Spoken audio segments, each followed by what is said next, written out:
Hey guys, tonight we begin with the ancient Egyptian doctor, a profession where you're expected to heal broken bones, fight infections, interpret divine will, and somehow make all of that look confident.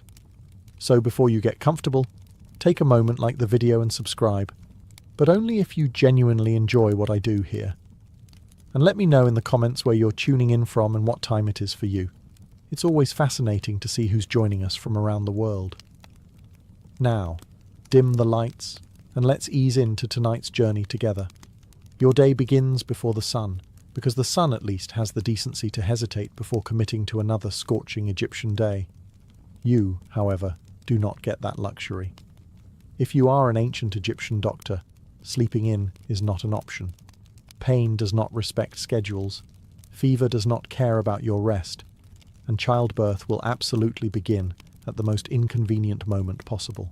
You rise from your sleeping mat with the enthusiasm of someone who already knows today will involve blood, complaints, and at least one patient who insists they followed your instructions when you personally watch them do the opposite. The air is still cool, Egypt's brief daily apology, and you enjoy it while it lasts. First comes washing. This is essential, not because anyone understands bacteria, but because cleanliness equals order, and order keeps the universe from unraveling into divine chaos. Also, the priests say. You wash your hands carefully, knowing full well that by midday they will be covered in substances no amount of rinsing will emotionally prepare you for. Being a doctor puts you in an awkward social category. You are respected, but not powerful, trusted, but suspiciously watched. People believe you possess knowledge, but also believe that if something goes wrong, you probably annoyed a god by blinking incorrectly. This means your morning routine requires confidence, humility, and a quiet internal promise not to anger any invisible forces before breakfast. You mentally review the possibilities for the day. Broken bones, manageable; cuts, acceptable; fevers, concerning; infections, deeply annoying. There is also the mysterious category of something is wrong, but I cannot explain what, which will inevitably arrive accompanied by dramatic sighing. Outside, the city is already waking up. Bakers are at work. Labourers are heading toward construction sites, where they will absolutely injure themselves in new and exciting ways. Somewhere, a man is lifting something far too heavy and thinking, "This seems fine," moments before proving you wrong. You pause before opening your door, not to pray exactly, but to brace yourself. You remind yourself that you are trained. You have scrolls. You have remedies that work more often than they fail, which by ancient standards is an incredible success rate. You are not guessing. You are practicing medicine. Early, imperfect, slightly chaotic medicine. Still, you know how this goes. Some patients will walk out relieved. Some will not. And by sunset, you will carry both outcomes equally, because doctors do not get the luxury of celebrating too loudly or grieving too openly. You open the door. Someone is already waiting, and they do not look patient. After opening the door and confirming that yes, people are already waiting, and yes, they all look impatient, you turn back inside to gather your tools. This is the part of the job where modern viewers tend to relax, until they realize what ancient Egyptian medical equipment actually consists of. There is no gleaming metal tray, no polished instruments, no reassuring clink of stainless steel. Instead, you work with copper blades, wooden probes, linen bandages, stone pallets, and jars filled with substances best described as confidently experimental. These tools are not decorative. They are practical. They have been used before, sometimes successfully. You inspect your copper knife. Copper is excellent. It cuts, it lasts, and it occasionally kills bacteria without anyone knowing why. This is what passes for accidental genius. You wipe the blade carefully, not because you believe it is sterile, but because it feels responsible and gives patients confidence. Confidence, you have learned, is a powerful painkiller. Next come the bandages. Linen. Clean. Folded neatly. Reused when absolutely necessary and never discussed out loud. You soak some in resin or honey, depending on the injury. Honey, in particular, is one of your proudest tools. It works suspiciously well, which makes you trust it deeply while understanding it not at all. Your jars line the wall like a shelf of questionable optimism. Animal fat, ground herbs, oils infused with plants whose names you barely remember but whose effects you have observed. Some reduce swelling, some soothe pain, some do absolutely nothing but smell impressive. You keep them anyway. Patients like options. Then there are the scrolls, papyrus texts copied and recopied by generations of physicians. They describe symptoms, treatments, outcomes, and instructions written in the careful language of people who have seen things go wrong. These scrolls are not theory. They are records. Someone tried this remedy. Someone lived. Someone didn't. Notes were taken. You review them quickly, not because you need reminding, but because ritual matters. Preparation matters. The act of checking your tools is part medicine, part performance. Patients need to see that you are organized. Order reassures them that you know what you are doing. Even when the situation is deeply questionable, with everything gathered, you take one last look around your workspace. It is ready. You are ready. Or at least as ready as anyone can be in a world where illness is half physical and half divine mood swing. You take a breath. Then you call in your first patient, hoping they are bleeding in a way you recognize. Your first patient steps inside before you even finish sitting down, which immediately tells you two things. 1. This injury is serious. 2. This man has been waiting long enough to decide politeness is optional. He is a labourer, which explains the dust, the sweat, and the expression of someone who has already tried ignoring the problem and failed. His arm hangs at an angle that arms are not designed to explore. This is unfortunate, but also reassuring. Bones are honest. Bones break in recognizable ways. Bones do not pretend they are fine while secretly plotting your downfall. You gesture for him to sit. He does not sit. He hovers, grimacing, breathing carefully, as if moving too quickly might cause his arm to detach entirely. You examine the limbs slowly, pressing and rotating just enough to confirm what you already know. He hisses through his teeth. You nod sympathetically. This is the ancient equivalent of bedside manner. The diagnosis is clear. A fracture. Not shattered, not compound, just broken. In your profession, this counts as a good start to the day. You explain what will happen next in a calm voice. This is important. The body reacts better when the mind believes it is in capable hands. Also, panicking patients flail, and flailing patients make your job harder. You recite a short incantation while preparing the splint. The words are familiar, traditional, and comforting. They are not strictly necessary for the bone, but they are extremely necessary for everyone else in the room. Then comes the part no one enjoys. You pull. The arm shifts back into place with a dull, wet sound that makes everyone pause to reconsider their life choices. The labourer gasps, then exhales slowly, as if his soul briefly left and decided to return. You do not apologize. Apologies invite doubt. You simply continue working. You bind the arm with linen soaked in resin, securing the splint tightly, but not cruelly. Experience has taught you the difference. You finish by wrapping the final layer with care, then placing your hands gently on the bandage, as if sealing the outcome. You instruct him to rest the arm. He nods. You know he will not. Before leaving, he thanks you, relief washing over his face.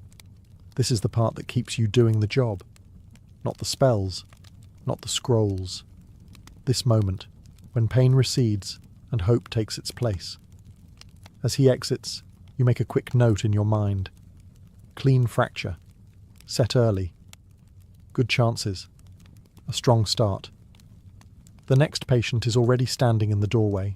The next patient steps forward more cautiously, which immediately worries you. Confident injuries announce themselves. Dangerous ones sneak in politely. She reveals a wound on her leg. Not large, not dramatic, but open. The kind of injury that looks manageable and then quietly ruins everyone's week. You lean closer, inspecting the edges. Redness, swelling, heat. These are signs you recognize, even if you don't yet have a word like infection to curse under your breath. This is the kind of case that separates luck from skill. You clean the wound thoroughly with wine. It stings. She flinches. You do not apologize. Pain means the area is still alive, which is encouraging. The wine washes away dirt, dust, and whatever else decided to take up residence inside her leg. You work carefully, knowing that what you remove now may decide whether she walks away or returns much worse. Next comes honey. You apply it generously, spreading it into the wound and watching it settle. Honey is one of your quiet miracles. You don't know why it works, only that wounds treated with honey heal more often than those that aren't. This is enough. Medicine does not require understanding. It requires results. You add herbs, chosen from experience rather than faith. These reduce swelling, calm irritation, and smell convincingly medicinal. The smell matters. Patients trust things that smell like effort. As you wrap the wound with linen, you speak softly, offering reassurance. You also recite a short spell. Again, not because the wound demands magic, but because fear makes people tense, and tension slows healing. The spell gives the patient something to believe in, while the honey does the real work. You instruct her to keep the wound clean, dry and covered. She nods. You suspect she will do her best. Unlike the labourer with the broken arm, she understands what is at stake. This is the moment you dislike most. Once she leaves, the outcome is no longer entirely in your hands. If the wound worsens, the gods will be blamed. If it heals, the treatment will be praised. You will accept both with professional silence. As she leaves, you clean your hands again, carefully, methodically. You do not rush this part. Wounds have a way of returning if you invite them. You glance toward the doorway. Another patient waits. This one is squinting. The next patient squints before you even ask what's wrong, which in Egypt is usually a strong hint. The land is bright, dusty, and unforgiving. The sun reflects off sand, stone, and water with equal enthusiasm, and the wind carries grit directly into places grit has no business being. Eyes suffer. Constantly. He sits, carefully, blinking as if each movement might offend his face. You ask him to open his eyes wider. He does not enjoy this request. You lean closer, examining the redness, the swelling, the faint discharge. None of this surprises you. If anything, you're surprised more people can still see at all. Eye infections are common, persistent, and deeply irritating. They rarely kill, but they ruin days, weeks, and sometimes lives if ignored. And ignoring them is popular, because people prefer pretending problems will solve themselves. They rarely do. You prepare an ointment made from copper salts, mixed with honey. The copper helps, the honey helps. Why they help is still a mystery, but the results are hard to argue with. You stir carefully, making sure the mixture looks serious and authoritative. Presentation matters when you're about to apply something to someone's eyeball. You warn him that it will sting. He nods bravely. It stings anyway. He flinches, grips the edge of the stool, and mutters something that may or may not be a prayer. You apply the ointment with practiced precision. Too much causes irritation. Too little causes disappointment. You aim for confidence. You instruct him to avoid rubbing his eyes. He nods again. You both know this instruction will be ignored within the hour. Rubbing is irresistible. You say it anyway because it's your duty. You also recite a brief incantation. This serves two purposes. One, it reassures the patient that divine forces are involved. Two, it gives you a moment to let the ointment settle without being blamed for the discomfort. Sometimes these treatments work beautifully. Swelling fades, vision clears, gratitude follows. Other times, the condition lingers. When that happens, it is described as strong, which is ancient medical language for "we tried." Before he leaves, you remind him to return if the pain worsens. He agrees. You suspect he will wait too long, because hope and denial are powerful companions. Once he's gone, you rinse your tools and hands again.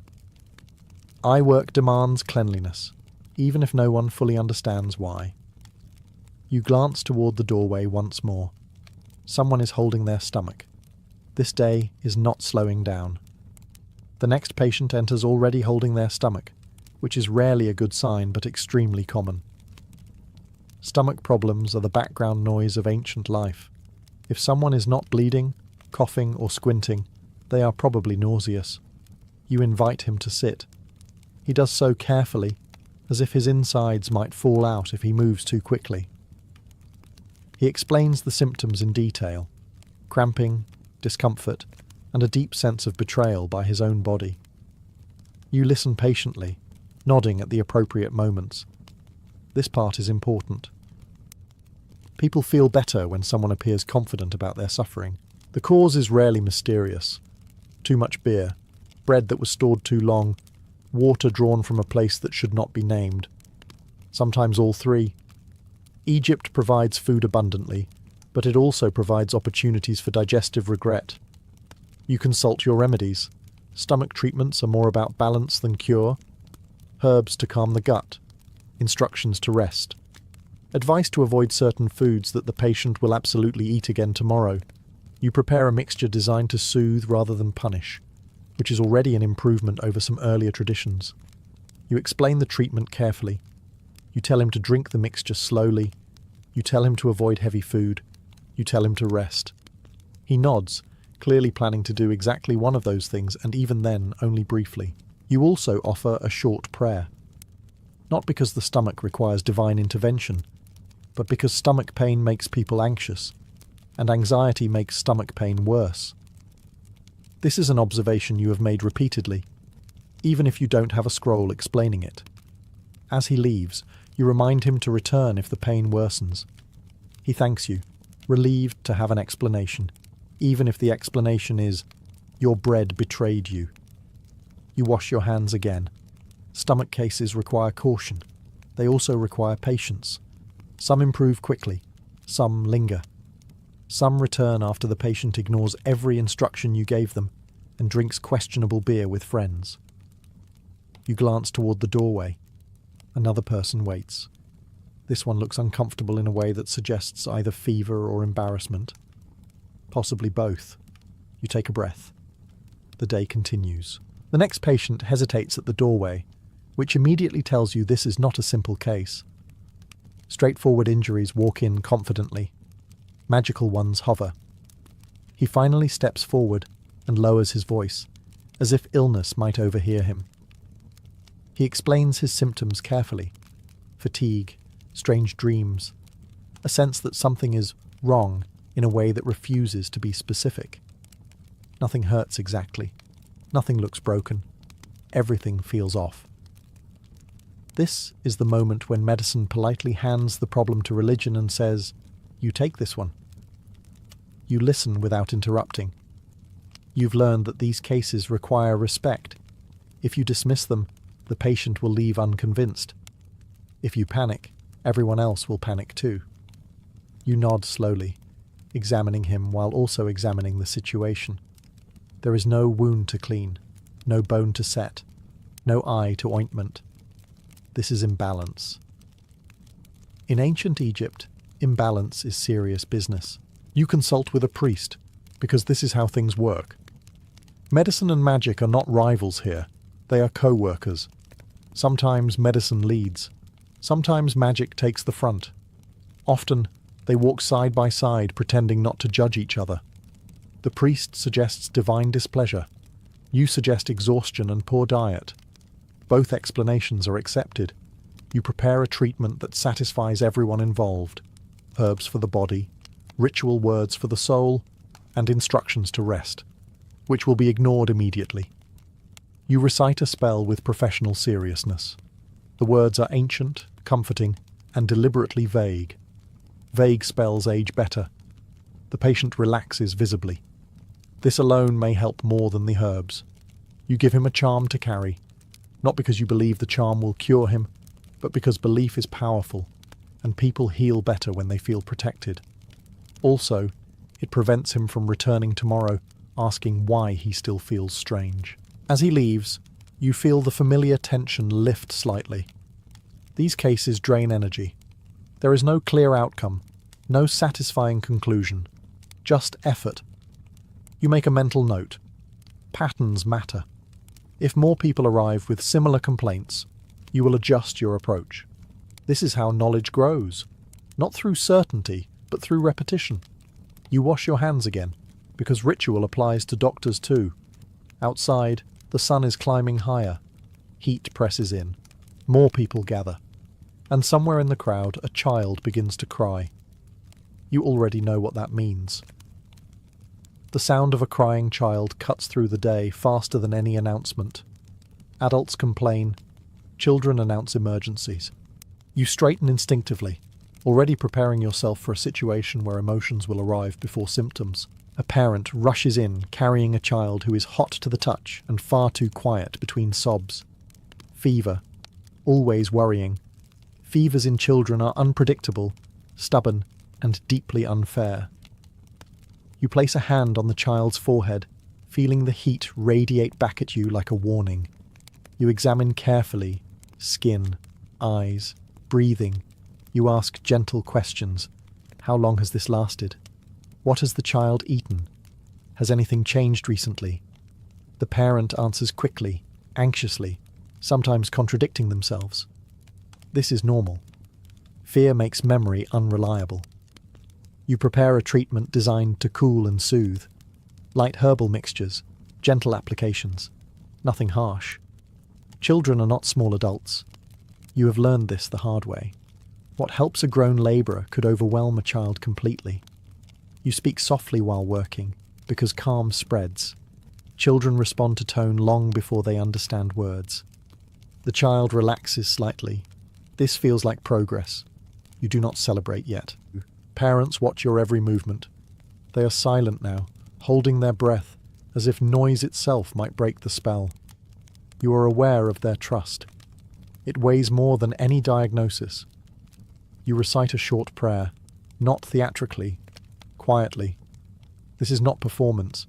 This is reassurance for the parents, for the child, and for yourself.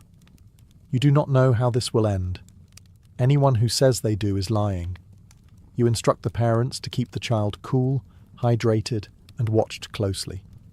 You tell them what signs to look for. You tell them when to return. You repeat yourself. Parents under stress forget instructions immediately. When they leave, you stand still for a moment longer than usual. Child cases linger. They follow you through the rest of the day, living in the back of your thoughts. You wash your hands again. Slowly, carefully. This is not habit, it is grounding. Outside, the crying has stopped. This is good. For now. You glance toward the doorway. Another patient waits. This one smells like animals, which usually means trouble. The next patient announces himself before speaking. He smells like animals, sweat, and a life spent making decisions that seemed reasonable at the time. This usually means one thing: an injury acquired while working with something that had horns, hooves, or opinions. You examine him carefully. There is swelling, there is bruising, there is pain that does not line up neatly with anything visible. This is where medicine becomes uncomfortable. Not everything presents clearly. Not every problem gives you the courtesy of a simple explanation. You ask questions. How did it happen? When did it start? Did it hurt immediately or later? The answers are vague, contradictory, and occasionally heroic. You nod anyway. Patients do not come for judgment. They come for reassurance that their body has not permanently betrayed them. You palpate the area gently, watching his face more than the injury. Pain tells you more than words. Nothing feels broken. Nothing feels torn. But something is wrong. This is the dangerous middle ground, where experience replaces certainty. You explain that rest is required. This is rarely popular. You apply a poultice meant to reduce swelling and bind the area carefully. You do not promise a quick recovery. Promises are how doctors lose credibility. This is one of those cases where outcome depends on things you cannot control. Will he rest? Probably not. Will the swelling go down? Maybe. Will he return tomorrow insisting it is worse? Almost certainly.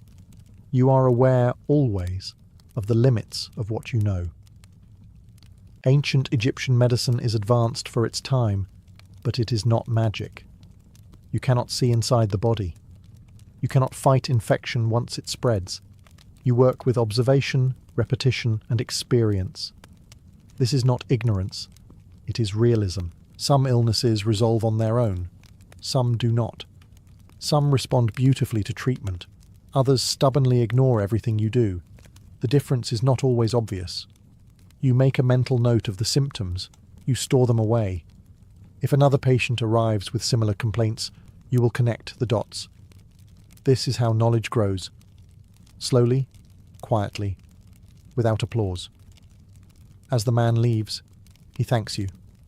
You accept it politely, knowing that gratitude does not guarantee recovery. Still, it matters. You wash your hands again, not because you believe it controls outcomes, but because it gives you the illusion of order in a world that resists it. You glance outside. The day is moving toward afternoon. The heat is rising. The cases will change. And you are only halfway through. By the time the afternoon heat settles in, you do something that quietly separates you from guesswork healers and enthusiastic amateurs. You write things down. Not dramatically, not poetically. Carefully, methodically. Like someone who has learned that memory lies, but ink usually doesn't. You unroll a sheet of papyrus and review the day so far. Broken arm, clean fracture. Set early. Good outcome expected, assuming the patient ignores your instructions in a reasonable way rather than an ambitious one. Wound treated with honey. Eye infection addressed. Stomach complaints noted. Child with fever. Watch closely. These notes are not for storytelling. They are for survival. Egyptian medicine takes record-keeping seriously. Every remedy you use has history behind it. Someone tried it before. Someone lived long enough to say, yes, that helped, or quietly disappeared from the records. Either way, lessons were learned. You copy remedies carefully, preserving wording exactly. Changing phrasing carelessly is how spells stop working and treatments lose credibility. Precision matters, even when you don't fully understand why. This is where medicine starts to feel less mystical and more professional. You notice patterns. Certain wounds heal faster with honey. Certain fevers respond to cooling treatments. Certain stomach pains reliably follow bad beer and bad decisions. You don't have theories. You have observations. And observations are powerful. Writing also gives you a moment to breathe. Patients are loud. Paper is quiet. Ink does not interrupt you with new symptoms halfway through a sentence. For a brief stretch of time, you are alone with your thoughts, your notes, and the comforting illusion that the day is under control. You pause occasionally to sharpen your reed pen, blowing away fibres and wondering how something so small ends up deciding how clearly future doctors understand today. Knowledge survives because someone took the time to write instead of rushing to the next emergency. You glance up occasionally. The doorway remains active. People come and go. The day does not wait for documentation. But you persist anyway. Because this slow accumulation of experience, is how medicine advances, even when no one notices. When you finish, you roll the papyrus carefully and set it aside. These notes may help you tomorrow, or next season, or long after you are gone. That thought is quietly comforting. You wash your hands again, stand, and prepare to face the next wave. The afternoon is not finished with you yet. As the afternoon stretches on, the work changes. Not in difficulty, but in tone. The early cases were urgent, loud, and obvious. Now come the ones that linger, the people who return, hovering in the doorway, unsure whether they are bothering you or saving themselves. A familiar face appears. Someone you treated earlier.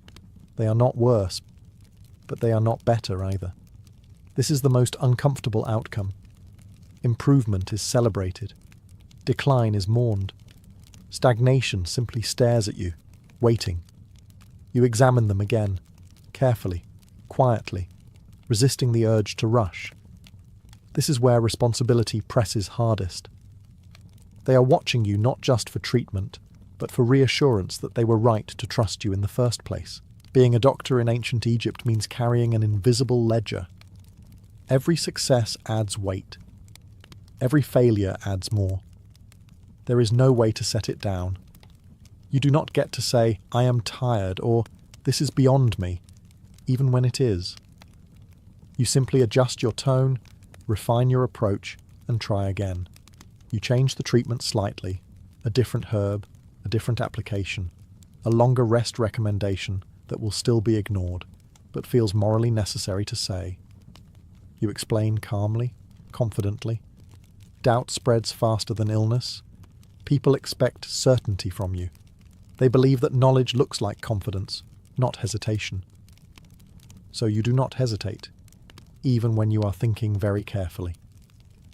The patient leaves again, hopeful enough to keep going.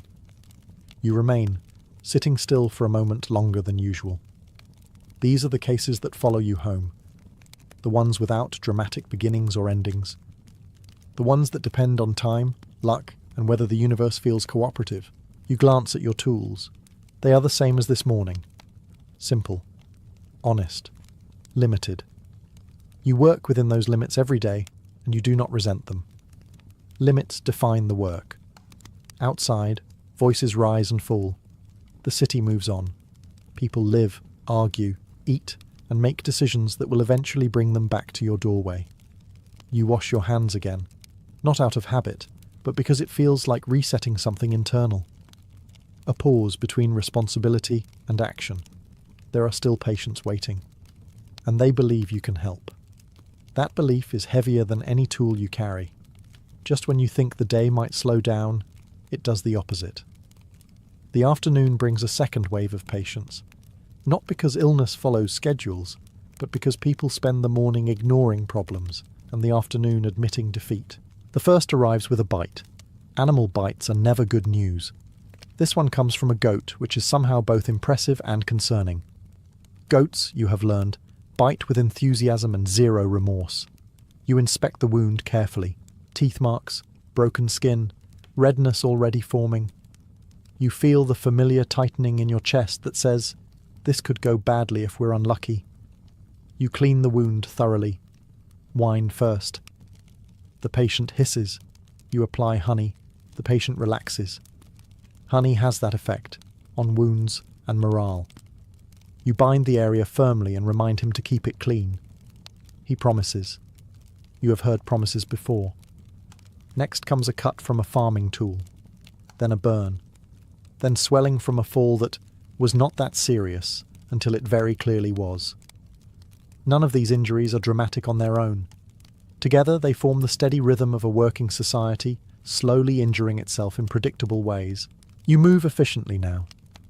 The hesitation of morning is gone. Your hands know what to do before your thoughts finish forming. Clean, apply, bind, reassure, repeat. This is not rushing.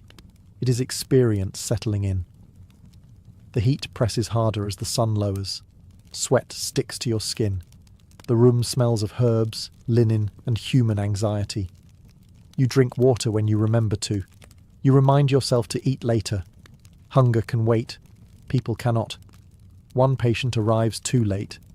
Not dying, but worse. Infection has already spread. The skin is hot, the swelling angry. You do what you can, knowing full well that outcomes are uncertain. You do not lie. You speak carefully. Honesty delivered gently is its own kind of treatment. Between patients, you adjust supplies. More bandages, less honey. Always less honey than you would like. You silently thank the bees for their ongoing cooperation. The line outside finally begins to thin. Voices fade. Footsteps retreat. You realize you have been standing for longer than feels reasonable. This part of the day is exhausting, not because the work is hard, but because the stakes never change. Every person matters equally. There are no small cases when you are the only option. As the last patient leaves, you pause, leaning against the wall. The rush is over. The consequences, however, will unfold overnight, and tomorrow morning you will hear about them.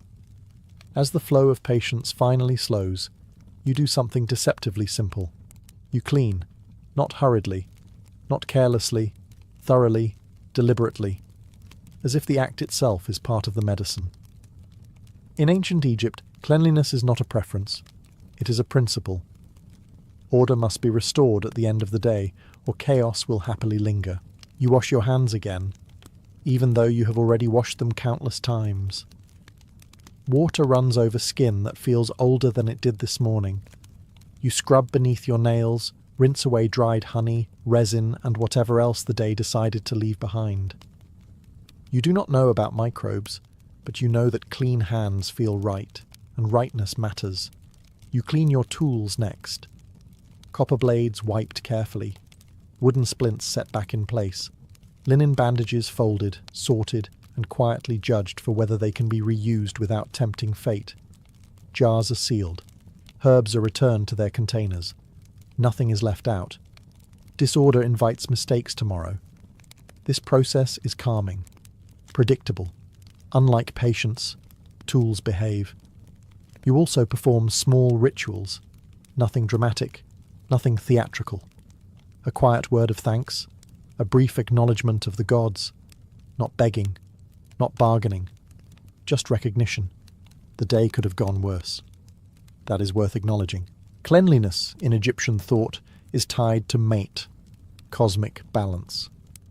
You may not control outcomes, but you can control your actions. You can end the day with order instead of exhaustion-fueled chaos. That matters more than it sounds. As you work, the noise outside softens. The city shifts into evening, voices lower, footsteps slow. Somewhere someone is cooking. Somewhere else, someone is regretting a decision that will bring them back to you tomorrow. You take a moment to sit. Not collapse, sit. There is a difference. You stretch your hands, roll your shoulders, and feel the quiet weight of the day settle in. Not crushing, just present. This part of the job is invisible. No one thanks you for clean tools. No one applauds folded linen. But tomorrow's success depends on what you do now. You finish, stand, and look around your workspace. It is ready again. Reset, balanced. The day is almost over, but before rest comes reflection, because the mind, unlike the body, does not turn off easily, and you still have one more thing to face. As evening settles in, the world grows quieter, but your mind does not follow instructions. Bodies may rest, but thoughts have a habit of pacing. You sit alone for a moment, letting the sounds of the city fade into something manageable, and take stock of the day you just survived. Some patients improved. You can feel it. The labourer with the broken arm will sleep tonight without sharp pain. The woman with the wound has a chance. The child's fever might break. These are victories, even if no one announces them. You allow yourself a small, private nod. Nothing dramatic. Doctors who celebrate too loudly invite disappointment. Other cases linger in your thoughts. The swelling that might worsen. The infection that arrived too late. The patient who promised to rest with a tone that suggested they absolutely would not. These are not failures, not yet, but they carry weight. Medicine does not offer clean endings. It offers probabilities and patience. You offer thanks to the gods, but not in the way people imagine. This is not begging or bargaining. You are not asking for miracles. You are acknowledging endurance, yours and theirs. Gratitude without expectation. Appreciation without illusion. You have learned that hope is useful, but certainty is dangerous. People believe doctors have answers. What you actually have are tools, experience, and the discipline to keep trying even when outcomes refuse to cooperate. That truth does not disappoint you anymore. It grounds you. You think briefly about the trust placed in you. How easily people step into your space, expose their pain, and hand you responsibility for outcomes you cannot fully control. It is humbling. It is exhausting. It is quietly extraordinary. You also think about tomorrow, because there will be one. There always is, until there isn't. More patience, more decisions, more moments where you must appear confident while thinking very carefully. The work never really ends. It only pauses long enough for sleep. You rise, stretch slowly, and prepare to leave your workspace.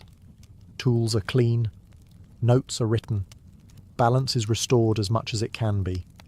This is as close to closure as medicine allows. Outside, the sky darkens, lamps glow, families gather. Somewhere, someone feels better because of something you did today, even if they never fully understand why. You allow yourself one last thought before rest claims you. You did what you could. And in this world, that matters. Tomorrow, you will do it again. Night finally arrives, and with it, permission to stop being needed for a few precious hours. You lie down on your mat, body tired in a way that feels earned, and allow the darkness to settle. This is the part of the day no one sees. No patience, no prayers, no expectations. Just you, your thoughts, and the echo of everything that passed through your hands. You are aware, even now, of where you stand in history, though not in the grand, dramatic way future scholars might imagine. You do not think of yourself as a pioneer. You think of yourself as someone doing a job that must be done. But in truth, you are standing at the very beginning of medicine as a discipline. You observe. You record. You test what works and quietly discard what doesn't. You rely on experience more than superstition, even when superstition surrounds you. You understand the body not as a mystery to fear, but as a system, imperfect, fragile, but often surprisingly resilient. This does not make you all-powerful. Far from it. Some patients will not recover. Some illnesses will defy everything you know. And tomorrow you will feel that familiar knot in your chest again when someone arrives too late or suffers too deeply. Medicine does not spare you from helplessness. It teaches you how to live with it. Still, you make a difference. Not through miracles, but through consistency. Through showing up. Through treating pain seriously even when answers are incomplete. Through refusing to surrender to chaos, even when chaos is loud, insistent, and wearing a convincing disguise. You smile faintly at the irony.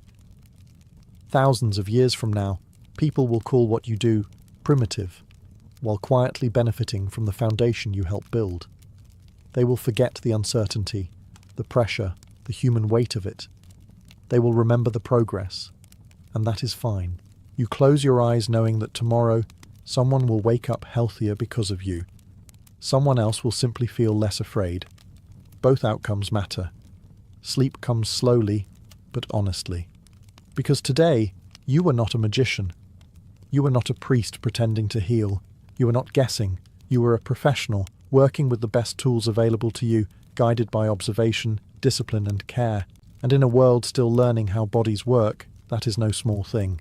Tomorrow, before the sun rises, you will wake again, and medicine will begin, all over. Long before people carried documents, wore uniforms, or even shared a common written language, hair functioned as one of humanity's earliest identity systems. In the ancient world, your hairstyle spoke for you the moment you entered a space. It told others whether you were free or owned, powerful or humble, married or available, sacred or dangerous. Hair was not decoration first. It was information. Unlike clothing, which could be changed or stolen, hair was intimate. It grew slowly, required care, and reflected time, status, and discipline. To cut it, braid it, or cover it was a deliberate act. And because hair sits at the very top of the body, framing the face, ancient societies treated it as a symbolic extension of the self. Who you were began at your scalp. In many early cultures, hair marked the boundary between order and chaos. Unbound hair often signaled grief, madness, ritual possession, or rebellion. Controlled hair, braided, bound, shaved, or covered, signaled conformity and belonging. This is why so many ancient laws, religious rules, and social customs focused obsessively on hair. It was not vanity, it was control. Hair also functioned as a visible timeline. Long hair suggested youth, freedom, or spiritual power. Shaved or cropped hair could mean punishment, mourning, servitude, or military discipline. A single cut could change how the world treated you overnight. In some societies, losing your hair was worse than losing property. It meant losing identity. Gender roles were also written in hair. Length, texture, and styling separated male from female, adult from child. Crossing those boundaries, intentionally or not, was often seen as threatening. A woman cutting her hair short, or a man wearing elaborate styling, could unsettle social order, not because of fashion, but because it blurred categories that ancient societies depended on for stability. Importantly, hair was public. You could not hide it easily. That made it perfect for signalling loyalty, faith, and obedience. Rulers understood this. Priests understood this. Even parents understood this. From early childhood, people learned how their hair should look, when it should be cut, and what it meant when it was not. This chapter sets the foundation for everything that follows. Because once hair became a language, it could be manipulated. It could elevate, humiliate, protect, or condemn. And in the ancient world, the story of hair is not about beauty. It is about power, identity, and who was allowed to belong. In ancient Egypt, hair was never just hair. It was architecture, ritual, and performance woven together. Most Egyptians, especially those who could afford it, did not wear their natural hair in public at all. Instead, they shaved their heads and replaced their hair with carefully crafted wigs. This was not done for disguise, but for control. The Egyptian climate made shaved heads practical, but the wig transformed practicality into status. Wigs were built from human hair, plant fibres, wool, and even palm fibres, layered and styled into precise shapes. The quality of a wig immediately revealed a person's place in society. Fine wigs were heavy, scented with oils, and meticulously curled. Cheaper wigs were lighter, simpler, and less durable. The head became a billboard of rank. For elites, wigs were not optional. They were part of the public body. Officials, priests, and members of the royal court were expected to appear composed, symmetrical, and controlled. The wig helped achieve this ideal. It erased unruly natural hair and replaced it with something ordered and deliberate. To wear a wig was to declare that you had mastered yourself. Priests took this logic even further. Many shaved not only their heads, but their entire bodies before entering temples. Hair was considered chaotic, animal, and earthly. Removing it was an act of purification. A smooth scalp meant closeness to the divine. In this context, hairlessness signaled spiritual discipline, not shame. At the royal level, hair became overt propaganda. Pharaohs often wore stylized wigs combined with ceremonial headdresses. These were not meant to look natural. They were meant to look eternal. The hairstyle did not change with age, emotion, or circumstance. It presented the ruler as timeless, unchanging, and divinely sanctioned. Even false beards, attached and braided, were worn by both male and female rulers to visually claim authority. Children, interestingly, were marked differently. Many elite children wore shaved heads, except for a single side lock of hair. This hairstyle publicly announced youth and dependence. When the side lock was cut, it marked a transition into adulthood and responsibility. Again, hair acted as a social signal, not a personal choice. In Egypt, hair was not about self-expression. It was about performing your role correctly. To wear the wrong hair in the wrong space was not a fashion mistake. It was a social error. And through wigs, the Egyptians showed one of the earliest examples of hair being used to construct power rather than reflect nature. To outsiders, Viking hair looked untamed, fierce, and almost animalistic. Long beards, braided hair, and dramatic styles helped cement the image of the Viking as a wild northern warrior. But this reputation hides a quieter truth. Viking hair was not chaotic at all. It was deliberate, maintained, and deeply symbolic. Archaeological finds, comb discoveries, and contemporary accounts all point to the same conclusion. Vikings cared intensely about grooming. Combs were among the most common personal items found in Viking graves, sometimes buried alongside weapons. Hair was washed regularly, often weekly, which was unusually frequent by early medieval standards. Braiding was not just decorative, it was functional. Braids kept hair out of the face during work and battle, reduced lice, and prevented tangling during long voyages. But braids also carried meaning. For men, long hair and full beards signalled strength, maturity, and honour. A slave or a punished man might have his hair cut short as a mark of humiliation. To lose one's hair was to lose dignity. Warriors styled their hair before battle not simply to intimidate enemies, but to enter the correct mental state. Hair became part of the ritual of readiness. Women's hair carried even sharper social signals. Unmarried women often wore their hair loose or lightly styled, while married women braided, bound, or covered their hair. These styles announced availability, loyalty, and household status without a word spoken. Hair was a visible contract with society. To wear it incorrectly could invite suspicion or shame. Interestingly, the wild Viking look was partly intentional theatre. Foreign observers, especially Christian chroniclers, exaggerated Viking appearance to emphasize their otherness. Vikings themselves understood this reputation and sometimes leaned into it. Elaborate braids, shaved sides, and dramatic beards could project fear and dominance, especially during raids or negotiations. Hair became psychological warfare. Children again were marked through hair. Young boys and girls wore simpler styles, with hair length increasing with age.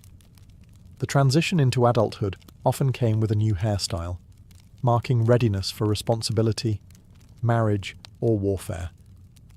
These changes were not casual.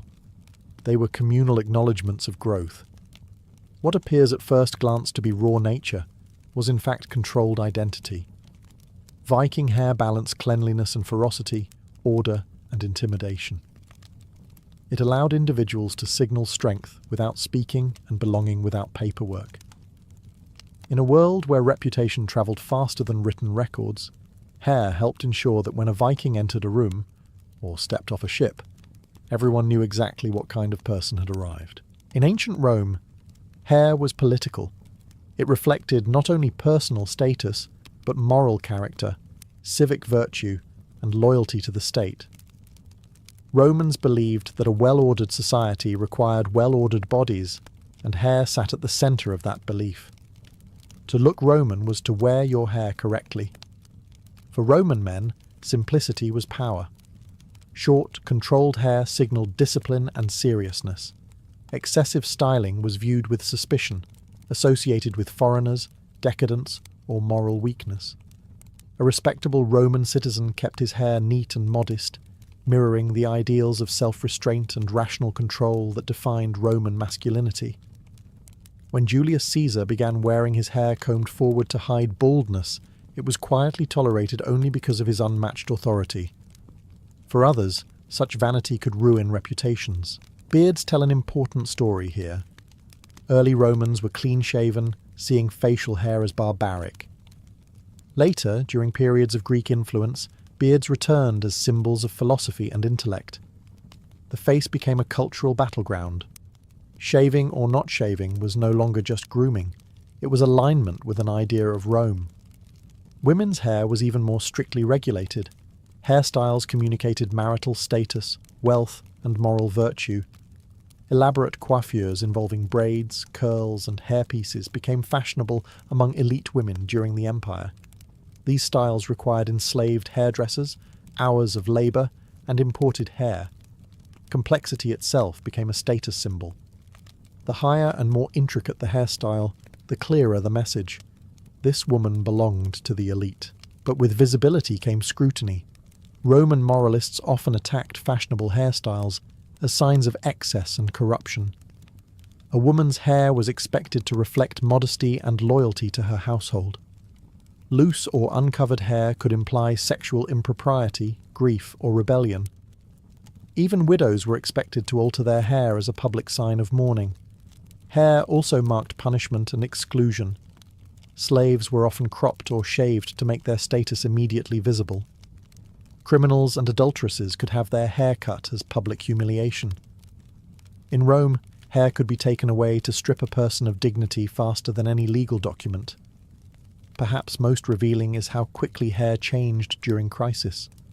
During times of mourning or political chaos, Romans let their hair grow wild. Order dissolved on the body before it returned to the streets. When stability was restored, hair was cut again. In Rome, then, hair was not a private matter. It was a public declaration of obedience, morality, and belonging. To wear it incorrectly was not rebellious fashion. It was social danger. In ancient and early classical Japan, hair was treated as something closer to a moral extension of the body than a simple physical feature. It reflected discipline, hierarchy, and one's relationship to society. Unlike cultures that emphasized cutting or reshaping hair, Japanese traditions focused on control, restraint, and continuity. Hair was not meant to shout, it was meant to signal refinement. For much of Japanese history, especially among the aristocracy, hair was worn long. Both men and women allowed their hair to grow, often straight and carefully maintained. Length itself carried meaning. Long, healthy hair suggested self-discipline, lineage, and stability. Cutting it without cause could be seen as a form of social rupture. Hair was not casually altered, it was altered with intent. Court women are the clearest example. Elite women wore extremely long hair, sometimes reaching the floor. This was not practical, and that was precisely the point. The length communicated leisure, status, and insulation from manual labour. Maintaining such hair required servants, oils, combing rituals, and constant attention. Hair became a visible measure of privilege and refinement. Men's hair also followed strict codes. Styles changed with rank, occupation, and era, but the underlying principle remained the same. Hair must reflect order. Certain hairstyles marked adulthood, while others signaled youth or service. The act of styling hair was often ritualized, performed slowly and deliberately. Rushed or careless grooming implied moral laxity. Religion added another layer. In Buddhist tradition, shaving the head symbolized renunciation of worldly attachments. When a man or woman became a monk or nun, the cutting of hair was not just symbolic, it was transformative. Identity was shed, strand by strand. The head became a visible statement of spiritual withdrawal. This act carried enormous weight because hair was so closely tied to personal and social identity. Hair could also mark disgrace. Being forced to cut one's hair outside accepted ritual contexts could signify punishment or shame. Because hair symbolized continuity and self-mastery, its removal disrupted that narrative. The person was visually marked as having fallen out of alignment with social expectations. What makes Japanese hair culture distinctive is its quietness. There was little emphasis on dramatic display or intimidation. Instead, hair communicated inner discipline. The message was subtle but powerful. A controlled exterior reflected a controlled mind. In this way, hair became part of a broader cultural philosophy. Order began with the self began with the body, and the body, very often, began with how one treated their hair. Because hair carried so much meaning in the ancient world, altering it against custom became one of the most powerful tools of control. When societies wanted to punish, humiliate, or erase someone's identity without killing them, they often began with the hair. Cutting it, shaving it, or forcing it into the wrong style was a way to publicly rewrite who a person was allowed to be. In many cultures, forced hair removal marked disgrace. Slaves, captives, and criminals were commonly shaved to make their lowered status instantly visible.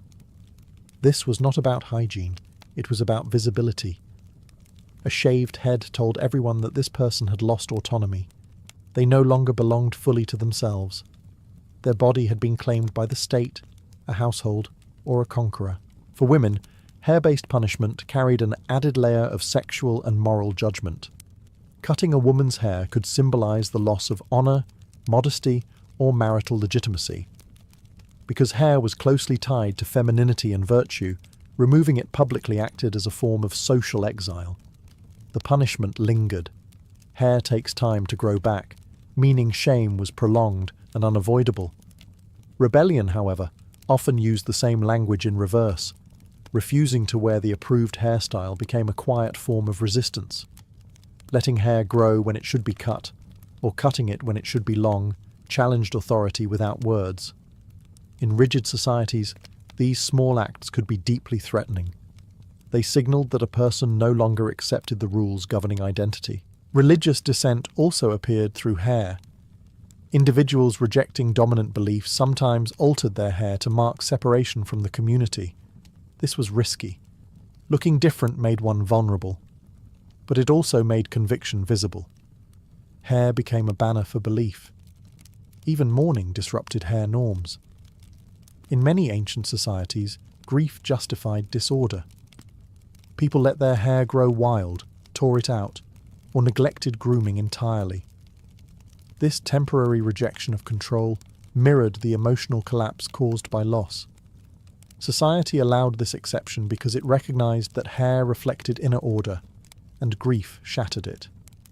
What makes hair such an effective tool of punishment or rebellion is its immediacy. You could not hide it easily. You could not argue it away. The body itself became the message. That is why rulers regulated hair and rebels targeted it. It sat at the intersection of visibility, identity, and time. In the ancient world, to control hair was to control how a person existed in public. And when that control was broken, by force or by choice, it revealed just how fragile social order really was. In the ancient world, hair was one of the clearest ways societies tracked a person's movement through life. Childhood, adulthood, marriage, maturity, and even approaching death were often marked not by documents or ceremonies alone, but by visible changes in hair. A single cut could announce that someone had crossed a threshold and could never return. Children's hair was rarely treated the same as adults. In many cultures, it was left unstyled, partially shaved, or marked with distinctive locks. These styles openly signaled dependence and incompleteness. A child was not yet fully a social being. Hair communicated that status instantly. The moment it changed, the child's relationship to the community changed with it. Coming-of-age rituals almost always involved hair. Cutting, braiding, shaving, or restyling marked the transition into responsibility. This act was rarely private. It was witnessed, acknowledged, and remembered. Hair served as proof that time had passed and expectations had shifted. Afterward, the individual was treated differently, spoken to differently, and judged by new standards. Marriage brought some of the most dramatic hair transformations, especially for women. Hairstyles often shifted from loose or youthful arrangements to controlled, bound, or covered forms. These changes publicly declared loyalty, sexual exclusivity, and incorporation into a household. The hair told strangers what questions were no longer appropriate to ask. It set boundaries without confrontation. Men, too, experienced age-marked hair changes. Beards, in particular, often symbolized maturity and authority. A beardless man might be viewed as incomplete or untested, while a full beard could command respect. When age eventually thinned or whitened hair, it carried meaning of its own. Grey hair signaled experience, endurance, and proximity to wisdom, or decline, depending on the culture. Old age sometimes brought deliberate hair alteration. Elders might simplify their hairstyles or allow them to grow naturally, stepping away from the visual competition of youth. In certain traditions, neglecting hair was not seen as failure, but as acceptance. Identity softened as time narrowed. Even death was anticipated through hair. The elderly might cut or arrange their hair differently as a quiet preparation. Mourners altered their hair to mirror the rupture death caused in the living. Once again, hair tracked life's most profound changes. Across cultures, hair functioned as a living timeline. It changed when a person's role changed. It made time visible on the body. And in societies without clocks or birth certificates, Hair helped everyone understand exactly where someone stood in the long passage of a human life. In the ancient world, hair was one of the fastest ways to identify who did not belong. Long before accents were heard or customs observed, hair announced difference.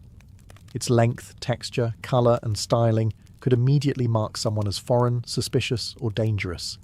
Hair became a visual border. Every culture developed a sense of what normal hair looked like, and anything outside that standard drew attention. Greeks and Romans, for example, often described foreign peoples first by their hair: too long, too wild, too curled, too decorated. These descriptions were not neutral. They framed outsiders as excessive, undisciplined, or uncivilized. Hair became evidence in an unspoken trial. This fear worked both ways. Foreigners entering new lands were often pressured to alter their hair to blend in. Cutting it differently, shaving it, or styling it according to local norms was a survival strategy. To keep one's native hairstyle was to risk harassment, exclusion, or worse. Assimilation often began at the scalp. Conquerors understood the symbolic power of hair immediately. When empires expanded, they frequently imposed hair rules on conquered populations. This was not accidental. Forcing people to abandon traditional hairstyles weakened cultural memory. It erased visual continuity between generations. A child who no longer wore their people's hair no longer fully carried their identity. At the same time, resistance often clung to hair stubbornly. Maintaining traditional hairstyles became an act of quiet defiance. Even when language, clothing, or religion changed under pressure, hair sometimes remained untouched. It was harder to legislate and slower to erase. A braid, a knot, or a curl could preserve ancestry in plain sight. Hair also played a role in stereotyping enemies. Warriors were described as terrifying, partly because of how they wore their hair: spiked, braided, loose, or adorned. These images were exaggerated and repeated until hairstyle itself became shorthand for threat. Over time, fear attached itself not to actions, but to appearance. Interestingly, admiration followed fear closely. Exotic hairstyles could fascinate just as much as they unsettled. Elites sometimes adopted foreign hair fashions to signal worldliness or power over distant lands. What began as fear could become fashion once dominance was established. In this way, hair sat at the edge of identity and prejudice. It marked who belonged and who did not, who was familiar and who was suspect. In ancient societies obsessed with order, hair helped draw the line between us and them, often before a single word was exchanged. When ancient people looked at hair, they were not only seeing the present, they were seeing the past and the future layered together. Hair carried memory. It preserved traditions long after rulers fell, borders shifted, and languages changed. While buildings crumbled and texts were lost, hairstyles often survived, passed quietly from one generation to the next. Unlike laws or monuments, hair traditions lived on the body. Parents styled their children's hair the way they had been taught. Elders corrected younger generations when styles drifted too far. In this way, hair became a form of unspoken education. You learned who you were by how your hair was touched, tied, or cut. Memory was transmitted through hands, not books. This is why hairstyles often outlasted the cultures that created them. Even after conquest or cultural collapse, certain braids, knots, or rituals remained. They became fragments of identity that resisted erasure. To outsiders, they might look like habits. To those within the culture, they were anchors. A familiar hairstyle could reconnect someone to ancestors they never met. Hair also stored personal history. Scars on the scalp, changes in texture, or uneven growth told stories of illness, hardship, or survival. For ancient people, the body was an archive. Hair marked seasons of life, moments of loss, and times of stability. Cutting it was sometimes delayed precisely because it meant letting go of memory. In some traditions, hair was preserved after death, kept as relics, buried with care, or treated ritually. This practice reflected a belief that hair retained part of the self. Even when the body was gone, the hair still knew who the person had been. Identity lingered in strands. Perhaps most striking is how little ancient people spoke explicitly about hair, despite its importance. It was everywhere and therefore invisible in language. Its meanings were understood without explanation. Everyone knew what certain styles meant. That shared understanding gave hair its power. Looking back, ancient hairstyles function like a silent historical record. They reveal values that texts often ignore: fears about disorder, obsessions with control, ideals of beauty tied to morality, and deep anxieties about belonging. Through hair, we glimpse how ancient people experience themselves in the world. In the end, hair was never just an accessory. It was a living symbol, growing, changing, remembering. And across the ancient world, identity quite literally took shape one strand at a time. In the middle of the 19th century, Alaska was not viewed as a prize. It was viewed as a mistake waiting to happen. To most Americans, the territory existed only as a vague shape on a map, a frozen mass hovering above the continent with no clear purpose. It was distant, unfamiliar, and overwhelmingly cold. There were no cities anyone had heard of, no farms to imagine, no roads to picture. Alaska felt less like land and more like a rumor. The timing could not have been worse. The United States had just survived the Civil War, a conflict that drained its economy, fractured its politics, and left deep social wounds. The federal government was focused on reconstruction, reunification, and survival. Against that backdrop, the idea of spending millions on an icy wilderness sounded not just foolish, but insulting. Critics asked why the nation should invest in snow when its own people were struggling. Popular newspapers ridiculed the concept relentlessly. Editorial cartoons showed polar bears wandering through American streets.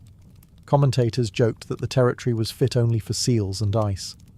Alaska was framed as useless space, too cold for agriculture, too isolated for trade, and too empty to justify the cost of governing it. There was no gold rush yet, no oil, no strategic radar installations to change the conversation. All of that lay decades in the future. Geography made things worse. Alaska sat far from Washington, disconnected from the rest of the country, and dangerously close to British Canada. Some feared it would become a permanent military burden, requiring protection from foreign powers without offering anything in return. Others worried it would provoke diplomatic tension with Britain at a time when the United States could not afford another international conflict. Even the language used to describe Alaska betrayed the mindset of the era. It was called barren, desolate, empty, despite being home to indigenous peoples who had lived there for thousands of years. Their presence was largely ignored in public debate. From the American imagination, Alaska was not a homeland. It was a blank space. So when talk of acquiring the territory began to circulate, many assumed it was a joke or a political distraction. No one yet saw Alaska as opportunity. At that moment in history, it was simply a frozen question mark, one that most Americans were perfectly content to leave unanswered. If Americans saw Alaska as worthless, Russia saw it as a growing problem. By the 1860s, the Russian Empire no longer viewed its North American territory as an asset, but as a liability stretched too far from the center of power. Alaska was expensive to maintain, difficult to defend, and increasingly vulnerable in a world where empires were beginning to collide. Russia's presence in Alaska had always been thin. A handful of trading posts, missionaries and company outposts stretched across an enormous and unforgiving landscape. Supplying them required long, dangerous sea routes. Communication with St. Petersburg took months. Any serious military defense would have required massive investment, and Russia simply did not have the resources to spare. Recent history had sharpened that fear. The Crimean War had exposed Russia's military weaknesses, especially at sea. British naval power loomed large, and Russian officials knew an uncomfortable truth. If war broke out again, Alaska would be impossible to defend.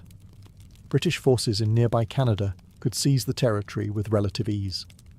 Losing Alaska for nothing was a very real possibility. From Russia's perspective, selling Alaska was not surrender. It was damage control.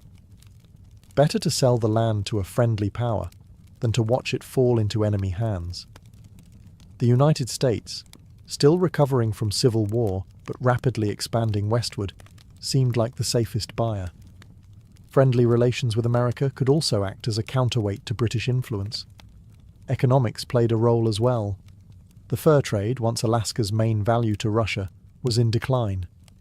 Overhunting had reduced profits, and maintaining control over the territory no longer justified the cost. Alaska was not generating wealth. It was consuming it. There was also a quiet strategic calculation. By selling Alaska to the United States, Russia would place American territory directly next to British Canada. This would complicate British strategy in North America and potentially weaken a rival without firing a shot. In imperial politics, geography itself was a weapon. So, while Americans mocked the idea of buying Alaska, Russian officials were actively searching for a way out.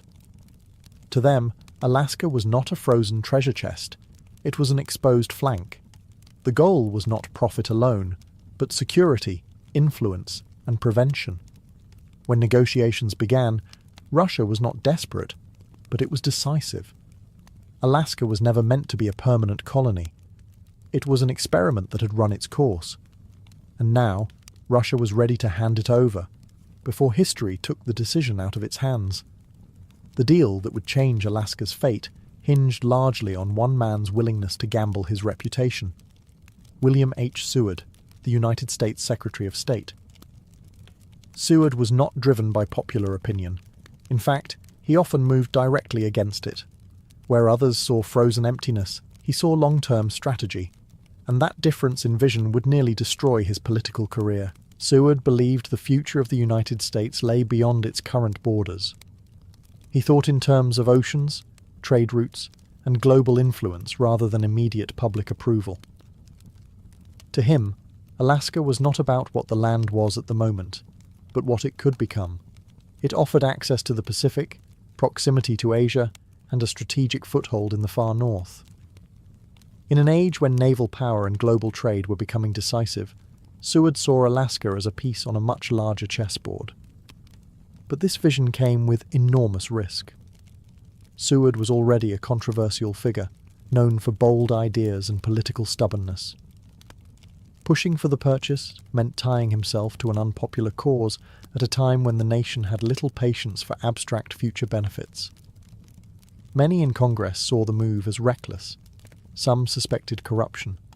Others believed Seward was chasing personal legacy rather than national interest. Negotiations were conducted quietly, often late at night, far from public scrutiny. The price was set quickly, but approval was anything but guaranteed.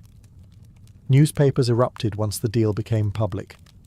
Critics mocked the purchase as Seward's folly and Seward's icebox, reducing complex geopolitics to punchlines.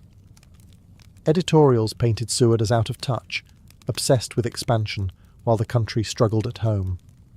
What made the backlash worse was the lack of immediate justification. There was no dramatic discovery to point to, no instant reward to silence critics. Alaska remained cold, distant, and silent. Seward had to defend a future no one could yet see. Still, he pressed forward. He argued that nations were built not by caution, but by foresight, that waiting for obvious value meant arriving too late. His confidence unsettled opponents, but it also carried the deal through. When the treaty was finally approved, it passed narrowly.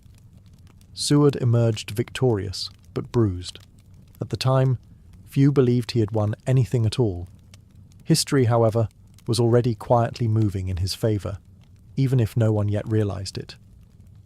When the Alaska Purchase was finalised in 1867, the moment itself passed with little ceremony and even less enthusiasm. There were no cheering crowds, no grand speeches, no sense that history was unfolding.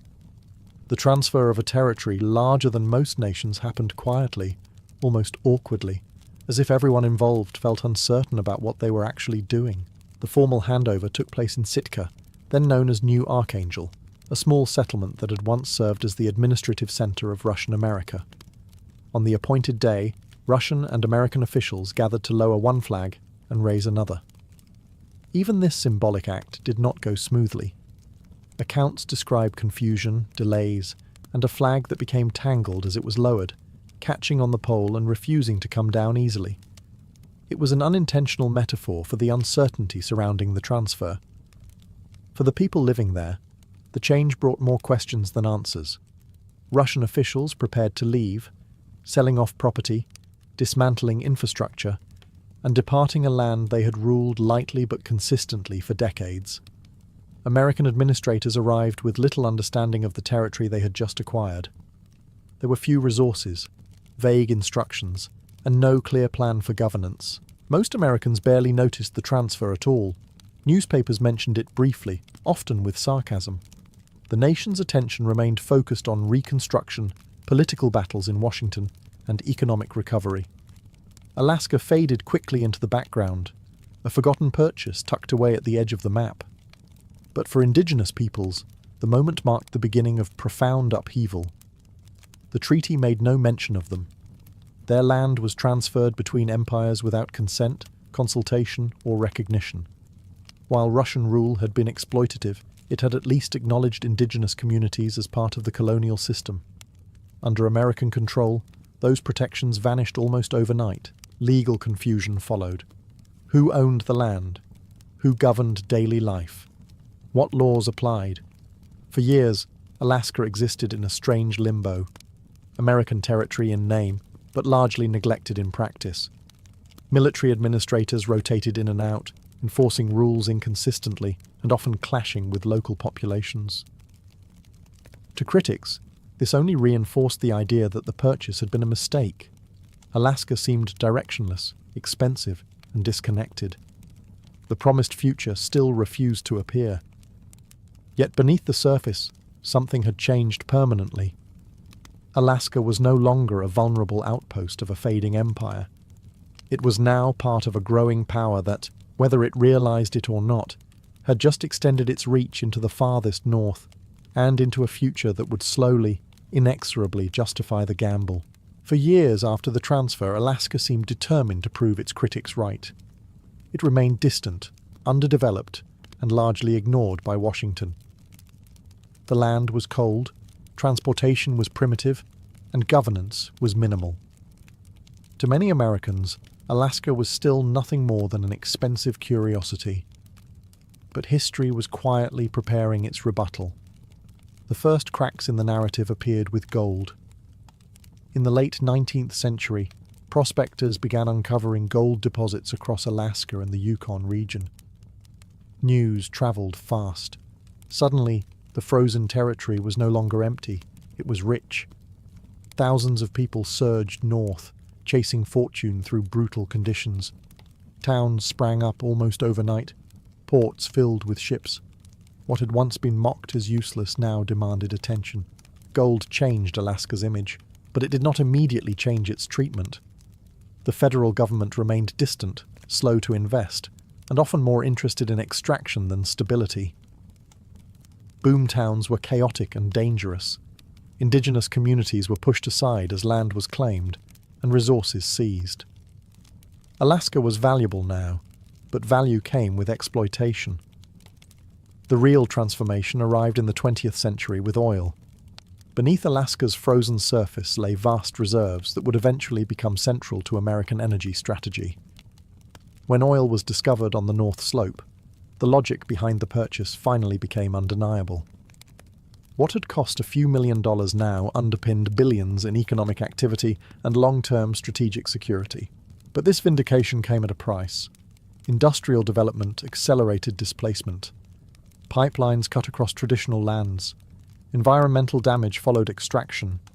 Alaska's wealth benefited the nation broadly, but its costs were felt locally. The land paid for its own redemption. Strategically, Alaska's value expanded beyond resources. During the Second World War and the Cold War, its location proved critical. Alaska became a frontline territory, a listening post, a defensive shield against potential northern threats. Military bases, radar stations, and infrastructure projects reshaped the landscape. What once seemed distant now felt dangerously close to global conflict. By the time critics fully realized how wrong they had been, the debate was over. Alaska was no longer questioned. It was essential. The phrase Seward's folly faded into irony, repeated only as a reminder of short-sighted judgment. Yet even as the purchase was celebrated as a masterstroke, the story remained incomplete. Wealth and strategy explained the nation's gain, but not the human cost. Alaska had proven its value to the United States. The question that lingered was whether the United States had proven worthy of Alaska. While gold, oil, and strategy slowly justified the Alaska purchase in the American imagination, those narratives left out the people who had always been there. For indigenous communities, the purchase was not a clever deal or a future investment. It was the moment their land became a commodity exchanged between distant powers without consent. When Russia transferred Alaska to the United States, indigenous peoples were not consulted, named, or protected in any meaningful way. The treaty treated the land as empty space, ignoring societies that had lived, traded, hunted, and governed themselves there for thousands of years. What changed was not ownership in any moral sense, but authority, the power to decide what would happen next. Under early American administration, indigenous communities faced confusion and erosion of rights. Russian rule had been exploitative, but it had recognized native groups as part of the colonial structure. The United States initially offered no such framework. Legal status was unclear. Land ownership was undefined. Traditional systems of governance were disregarded. Alaska existed under military rule for years, and indigenous peoples were subject to laws they had no role in shaping. As settlers and prospectors arrived, pressure intensified. Gold rushes brought displacement, disease, and violence. Land that had sustained communities for generations was suddenly claimed, fenced, or polluted. Hunting grounds were restricted. Rivers were diverted. The arrival of American industry reshaped the environment faster than communities could adapt. Cultural damage followed material loss. Children were sent to boarding schools designed to erase language, customs, and identity. Hair was cut. Names were changed. Traditions were labelled backward. The same tools of assimilation used elsewhere in the United States were deployed in Alaska, often with little oversight due to the territory's remoteness. Oil development and military expansion in the 20th century added new layers of disruption. Pipelines crossed ancestral lands. Bases restricted access to traditional areas. While some indigenous groups eventually gained compensation or legal recognition, those victories came late and only after prolonged struggle. This history complicates the story of success. Alaska was indeed a geopolitical and economic gain for the United States, but it was also a loss of autonomy, continuity, and security for the people who had never sold it. Understanding the Alaska purchase fully means holding both truths at once. It was a strategic triumph built on displacement, a visionary gamble that succeeded materially, while leaving unresolved moral questions that still echo across Alaska's vast, beautiful, and contested landscape. For decades after its purchase, Alaska existed in a strange political in-between. It belonged to the United States, but it was not treated as fully American. It was governed from afar, spoken about rarely, and invested in reluctantly. This long period of neglect shaped Alaska as much as any gold rush or pipeline ever would. After the initial transfer, Alaska was placed under military control, not civilian government. Laws were enforced inconsistently, and local populations, both indigenous and non-indigenous, had little say in how the territory was run. Washington viewed Alaska as too distant to prioritize and too unimportant to empower. It was administered, not represented. Settlers quickly realized that Alaska lacked the basic political rights enjoyed elsewhere in the country. There was no voting representation in Congress. Federal decisions were made with minimal local input.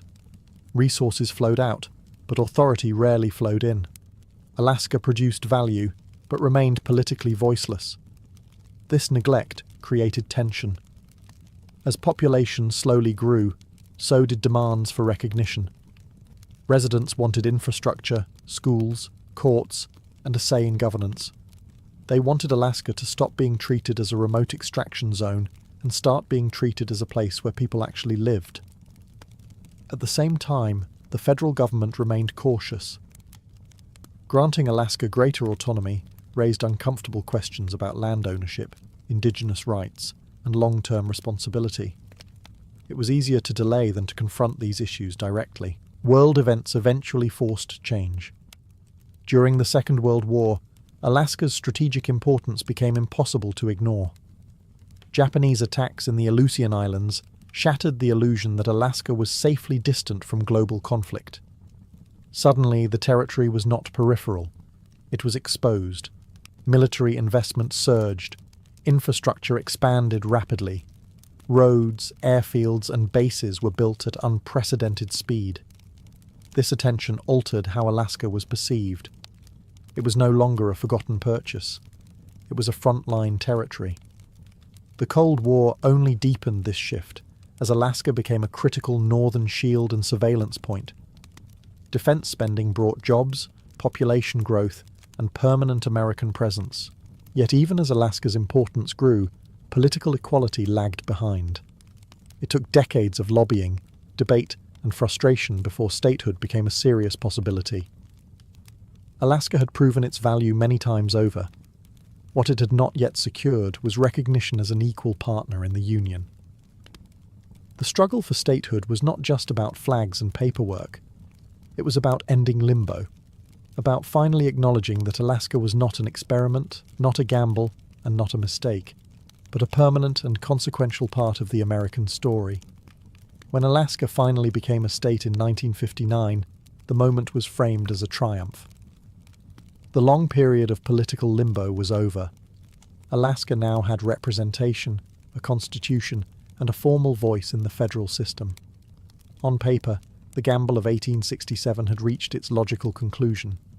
But statehood did not resolve the deeper question of who truly benefited from the purchase. For many Alaskans, statehood brought opportunity.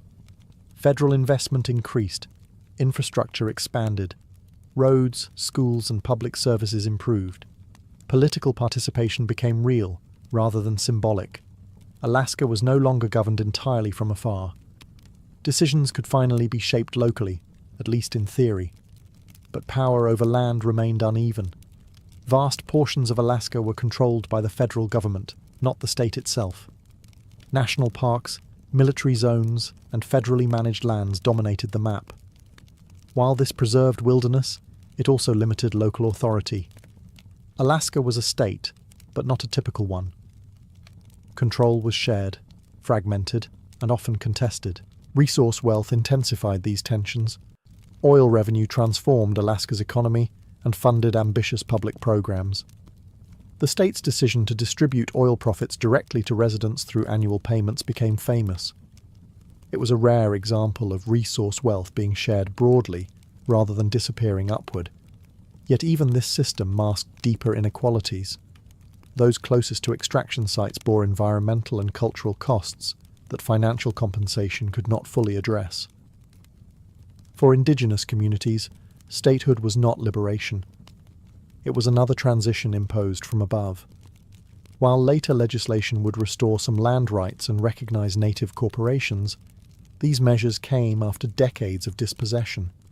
Statehood did not undo the damage of earlier neglect. It merely changed the structure through which disputes were managed. Nationally, Alaska became a symbol of foresight.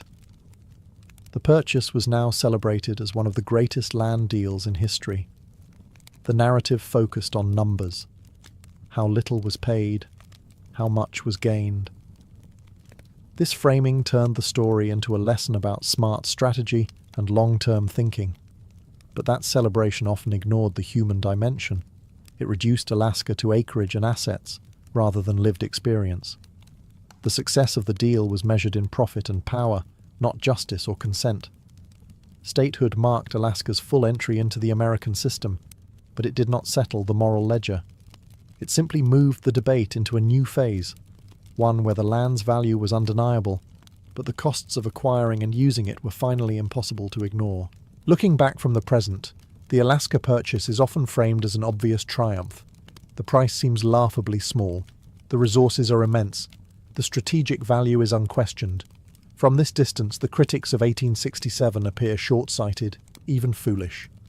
Seward's folly has become a punchline, a reminder that bold vision beats timid thinking. But this neat conclusion hides a far more complicated truth. Seward was right, but not in the way the legend suggests. He did not foresee gold rushes, oil pipelines, or Cold War radar stations. He did not predict exact outcomes. What he understood was uncertainty. He grasped that power in the modern world would belong to nations willing to think beyond immediate comfort and visible profit. Alaska represented possibility, not guarantees. That was the gamble. At the same time, the success of the purchase cannot be separated from its consequences. The United States gained land, leverage, and wealth, but it did so by absorbing a place already inhabited, already meaningful, and already contested.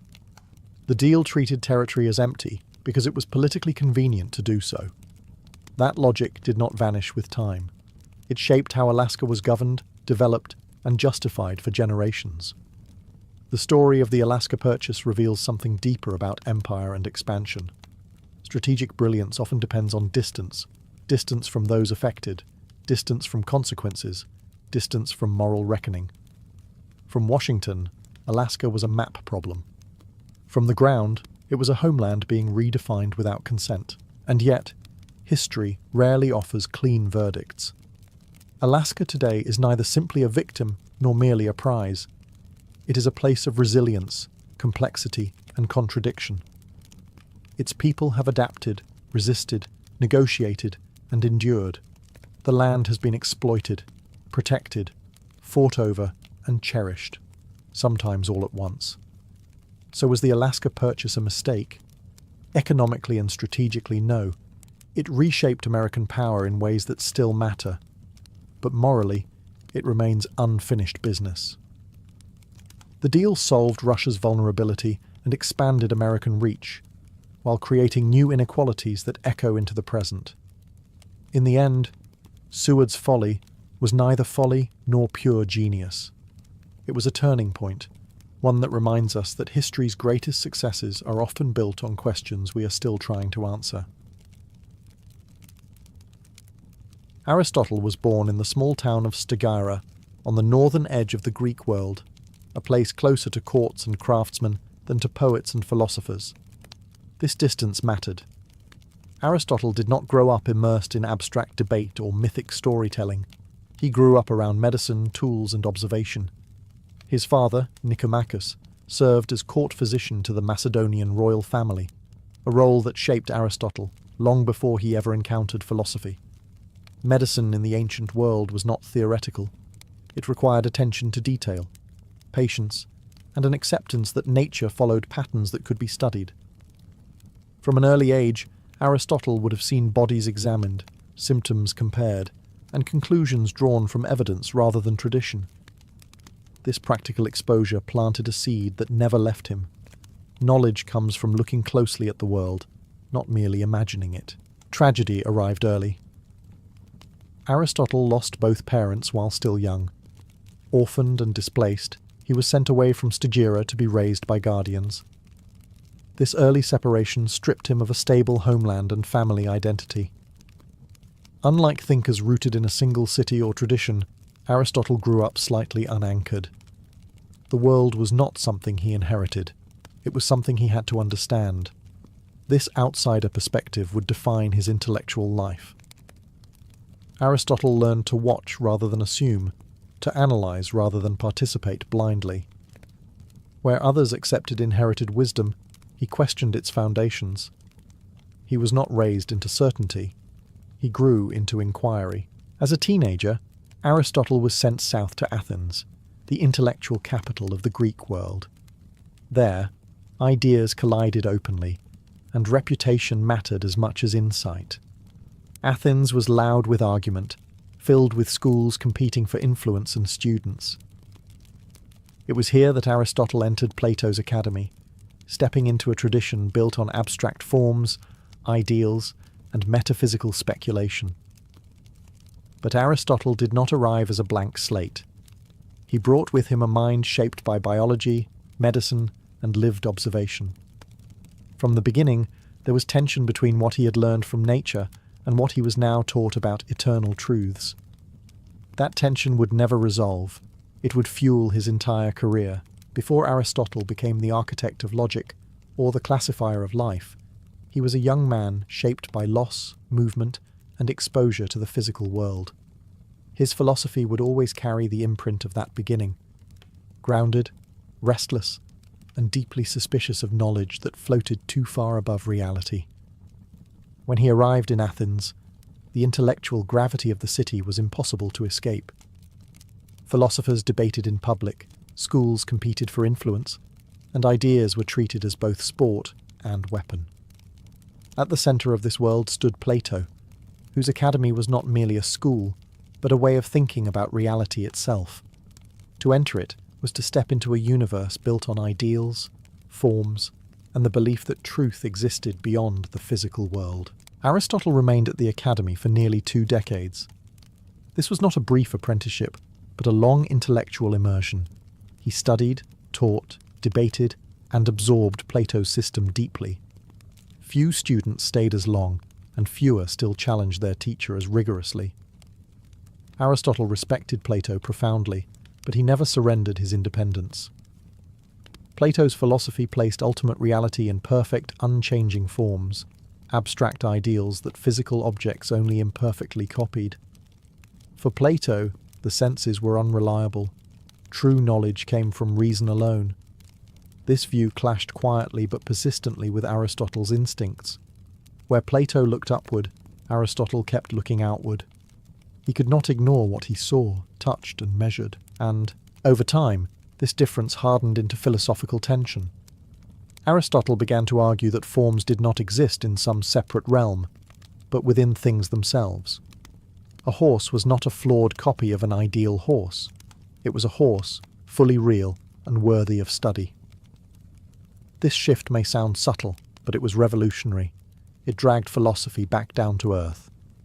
Despite disagreement, Aristotle thrived at the academy. He earned a reputation as a formidable lecturer and relentless thinker. Some accounts suggest he was called the Reader because of his intense study habits.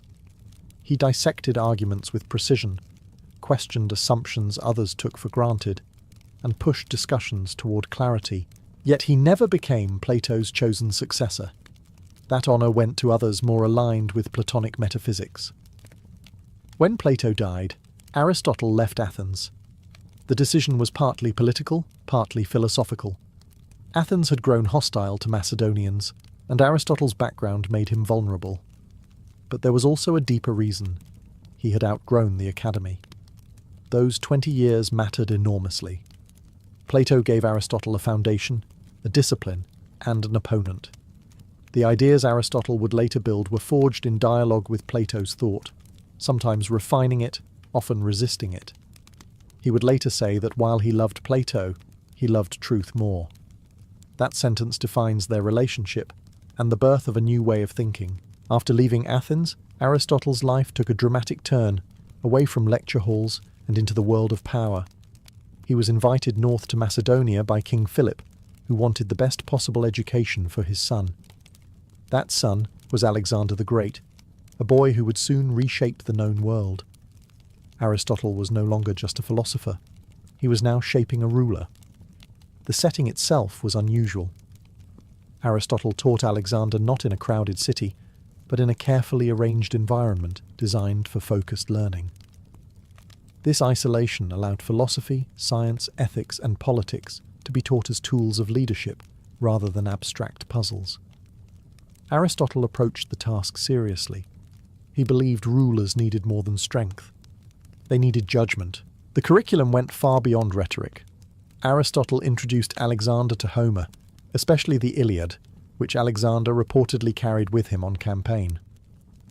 But Aristotle did not teach Homer as poetry alone. He used it to discuss honor, rage, leadership, restraint, and consequence. Myth became moral training. Aristotle also emphasized observation of the natural world. He encouraged Alexander to study geography, animals, and peoples. This perspective mattered later, as Alexander's campaigns brought him into contact with cultures far beyond Greece. Aristotle's influence can be seen in Alexander's curiosity, his habit of asking questions, and his desire to understand what he conquered rather than simply destroy it. Yet the relationship was not without tension. Aristotle believed firmly in Greek superiority and held views about non-Greeks that modern readers find deeply troubling. He taught Alexander that Greeks were naturally suited to rule, while others were meant to be governed. Alexander would later both follow and violate this teaching, sometimes adopting local customs and elevating non-Greeks in ways that unsettled his former tutor. Still, the intellectual imprint remained. Aristotle gave Alexander a framework for thinking about power, ethics, and purpose. Conquest was not just about territory, it was about order, culture, and legacy. Whether Alexander truly absorbed Aristotle's restraint is debatable, but he absorbed his ambition for greatness. Eventually, the student outgrew the classroom. Alexander left to conquer. Aristotle returned to philosophy. Their paths diverged, but the connection endured symbolically. One expanded the physical boundaries of the world. The other expanded its intellectual ones. This chapter of Aristotle's life reveals something essential about him. He was not a detached thinker hiding from reality. He engaged directly with power, shaping it where he could. And in doing so, he tested whether philosophy could survive contact with the most dangerous force of all, ambition. When Aristotle returned to Athens, he did not go back to the academy. That decision was deliberate. His years under Plato had taught him discipline, but they had also clarified his differences. Aristotle was no longer interested in a philosophy that floated above the world. He wanted one that walked through it, catalogued it, and tested it against reality. So he founded his own school, the Lyceum. The Lyceum was unlike anything Athens had seen before. Teaching did not happen only in fixed lecture halls. Aristotle and his students walked as they discussed ideas, earning the school the nickname the Peripatetic School, from the Greek word for walking. Thought, in Aristotle's view, was not static. It moved, examined, paused, and moved again, much like life itself. Here, Aristotle began the work that would define him forever. He did not restrict himself to one discipline. Instead, he treated knowledge as a connected system. Logic mattered because it structured thought. Biology mattered because life demanded explanation. Ethics mattered because humans had to act. Politics mattered because no one lived alone. Philosophy, to Aristotle, was not a single subject. It was the study of how everything fit together. This approach was radical. Earlier thinkers often focused on what was eternal and unchanging. Aristotle focused on what existed and how it behaved. He dissected animals, observed plants, compared constitutions, and analysed poetry. Nothing was too small or too ordinary to deserve attention. If something existed, it could teach you something. At the Lyceum, knowledge was collected systematically. Students gathered data, recorded observations, and classified information. This was not speculation for its own sake. Aristotle wanted causes, patterns, and explanations grounded in evidence. He believed understanding came from asking not just what something was, but why it was that way. This shift laid the foundation for scientific thinking. Aristotle did not conduct experiments in the modern sense, but he insisted on careful observation and logical structure. Errors crept into his work, as they inevitably do when knowledge is expanding for the first time. But the method mattered more than the mistakes. He showed that the world could be studied systematically rather than mythically. The Lyceum became a hub of intellectual production. Aristotle wrote constantly, often in dense, technical prose meant for students rather than the public. These works were not polished dialogues like Plato's. They were working documents, tools for thinking. In founding the Lyceum, Aristotle created more than a school. He created a new posture toward reality. Philosophy from this point on would no longer be satisfied with contemplation alone. It would demand explanation. At the Lyceum, Aristotle turned his attention to something more fundamental than biology or politics, the structure of thinking itself. If humans were going to understand the world, he believed, they first needed to understand how reasoning worked. The This led him to create what would later be called formal logic, not as an abstract game, but as a practical tool for truth. Before Aristotle, people argued brilliantly but inconsistently. Reasoning followed intuition, rhetoric, or tradition. Aristotle wanted rules. He analysed how conclusions followed from premises and why some arguments felt convincing even when they were false.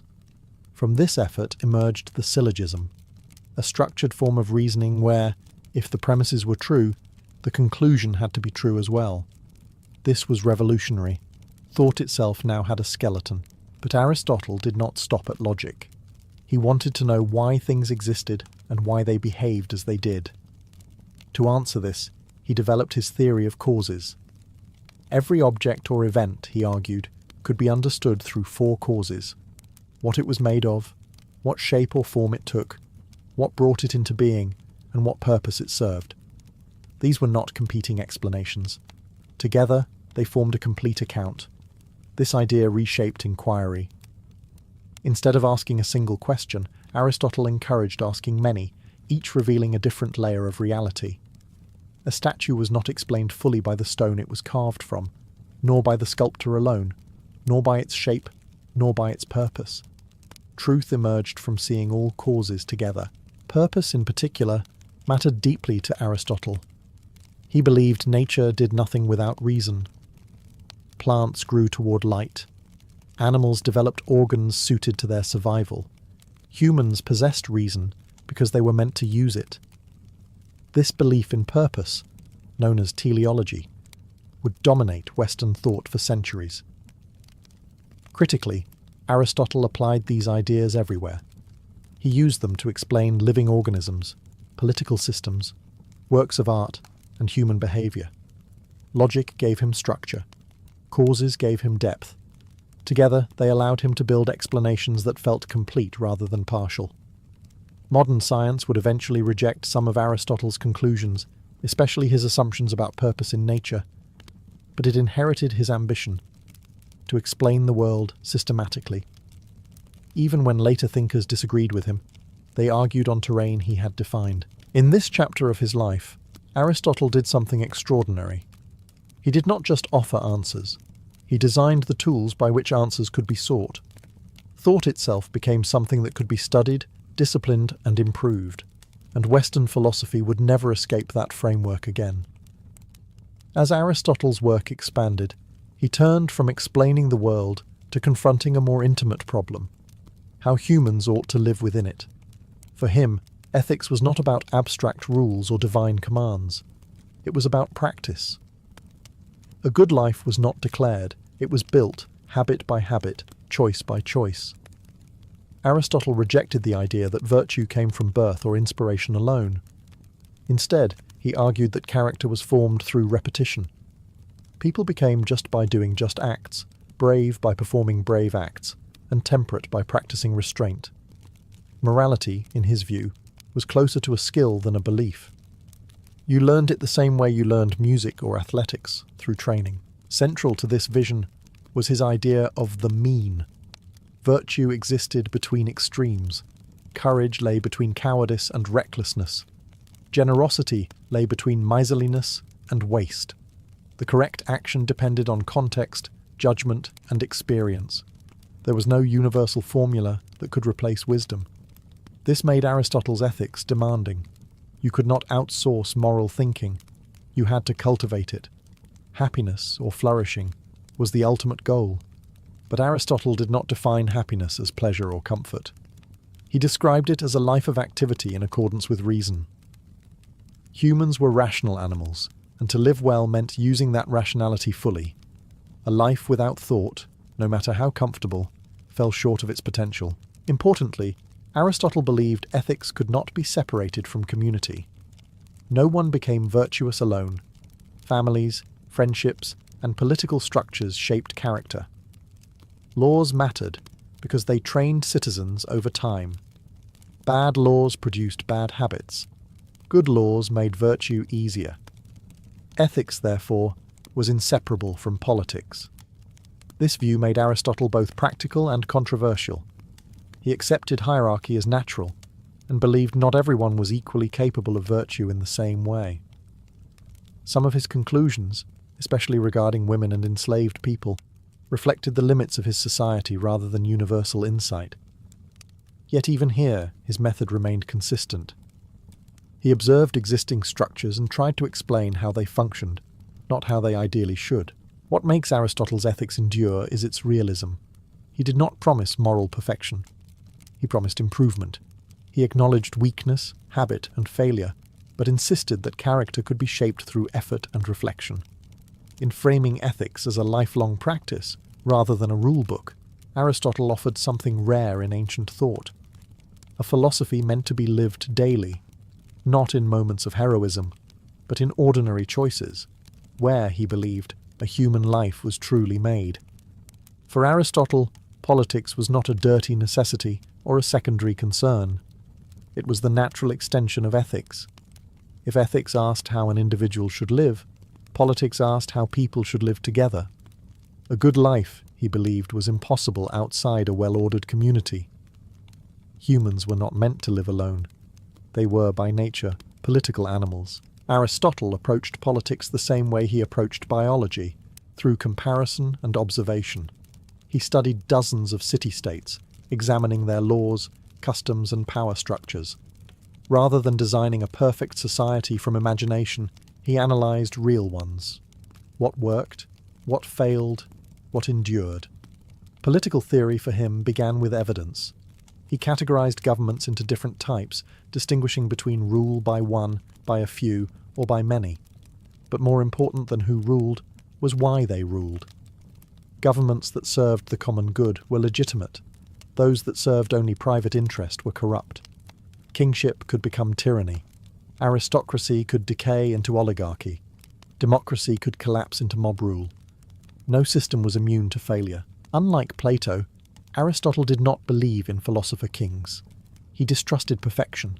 Instead, he favoured mixed systems that balanced power and restrained extremes. Stability mattered more than idealism. A government that lasted and allowed citizens to live decently was better than one that promised greatness and delivered chaos. Law played a central role in this vision. Good laws trained citizens over time, shaping habits and expectations. Politics was not about dramatic reform, but slow cultivation. Change imposed too quickly risked destroying the very character it aimed to improve.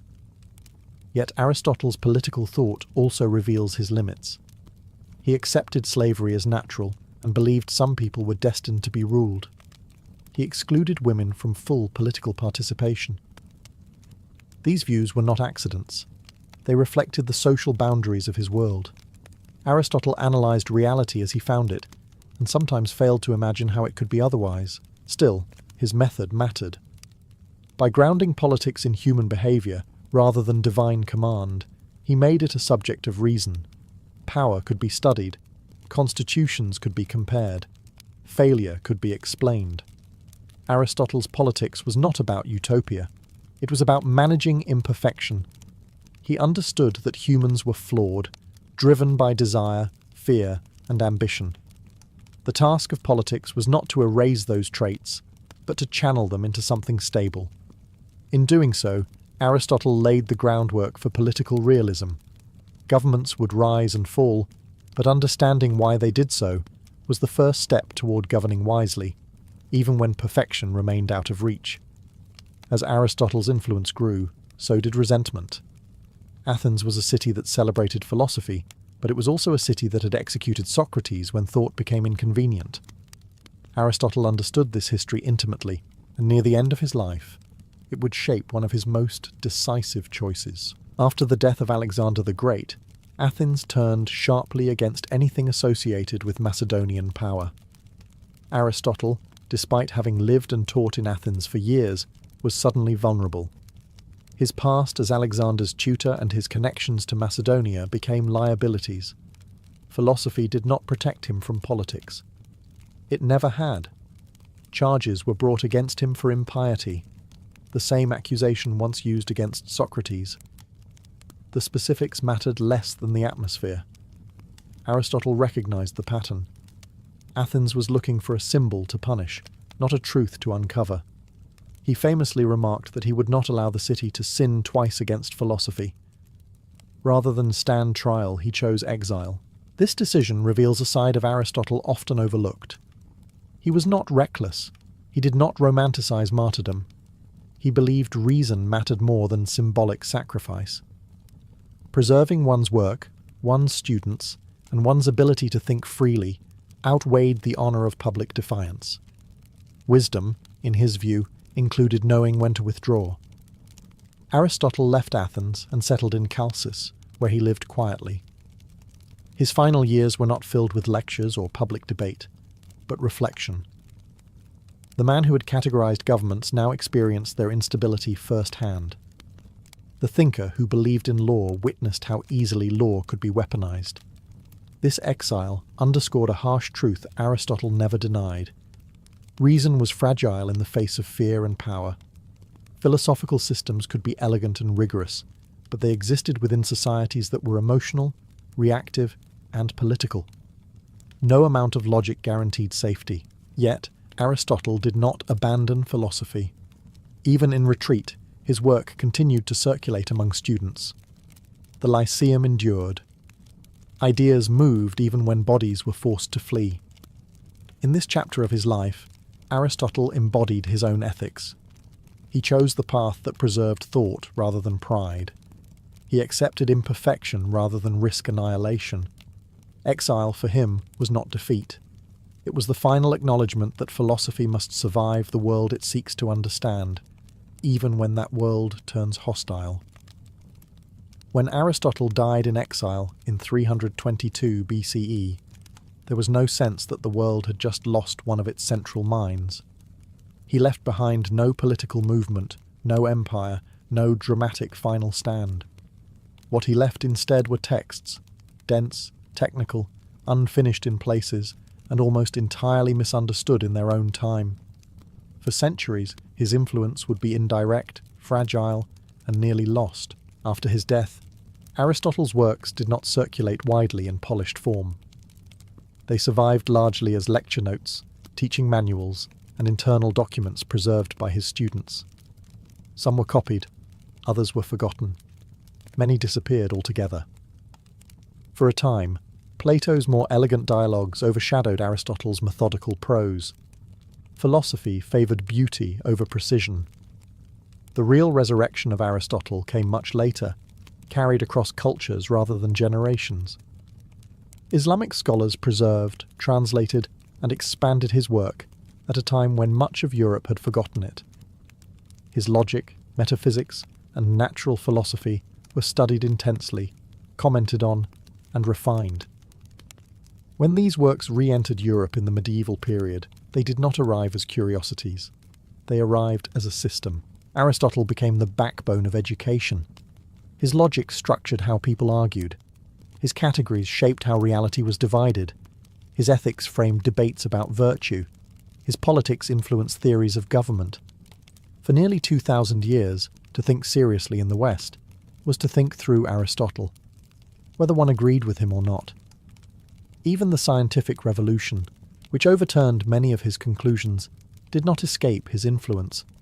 Early scientists defined themselves by rejecting Aristotle precisely because he had defined the terrain so completely.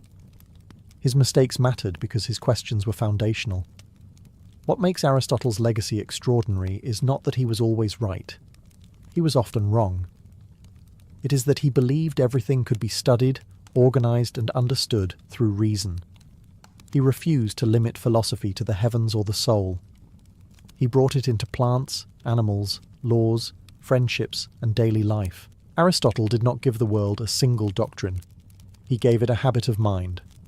Observe carefully, define clearly, ask why, look for causes, accept complexity. That habit outlived empires, religions, and revolutions. And in that sense, Aristotle did not merely influence Western thought. He helped teach it how to think at all.